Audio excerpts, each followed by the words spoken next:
Rogue Coyote operates mainly out of Africa these days. Of the three PFs, they're the smallest. However, they scooped up most of the Rhodesian SAS after the country collapsed 4 years ago. Picture their entire organization as one big special forces unit.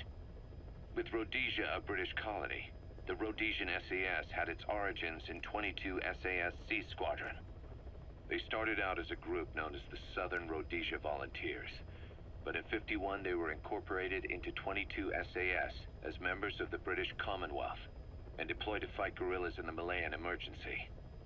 Even now, 22 SAS keeps the Sea Squadron designation empty in recognition of their service. In a way, you could say the SAS almost makes up the core of Rogue Coyote. Later on, they were bolstered by other talent, including former Cella Scouts and 32 Battalion. These guys are direct descendants of the best special forces in the world.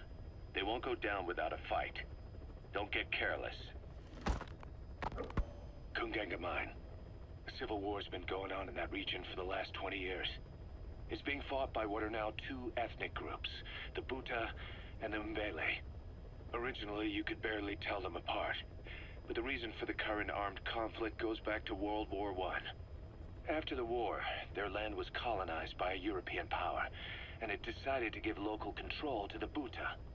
That split the two groups into rulers and subjects, laying the foundations for an inevitable civil war. The friction between them remained even after they won independence from Europe. The Buta are holding on to power to this day, and the Mbele rebels continue to fight back. The conflict is funded by locally mined gold, rare metals, diamonds. They've used the money from those to arm themselves, buy oil, and even hire PFs. The Buta administration owns the mining rights to Kungenga Mine. But most of the laborers are Mbele, who they've taken prisoner. The product they've gouged out of their land is bought up by cheap Western corporations. And the civil war is fueled by the profits. That's how it goes. One country's people is split apart by another country. Then the two groups tear up their own land for money in order to fight each other. Now this civil war started by a foreign power is the norm, and it's sucking up all the country's resources.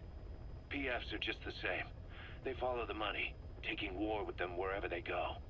That goes for us too. It's an endless river of bloody retaliation, and we're standing downstream. Should we make a stand and staunch the flow? Or wade in amongst the corpses and make a bigger splash than the rest? We'll follow your lead, boss.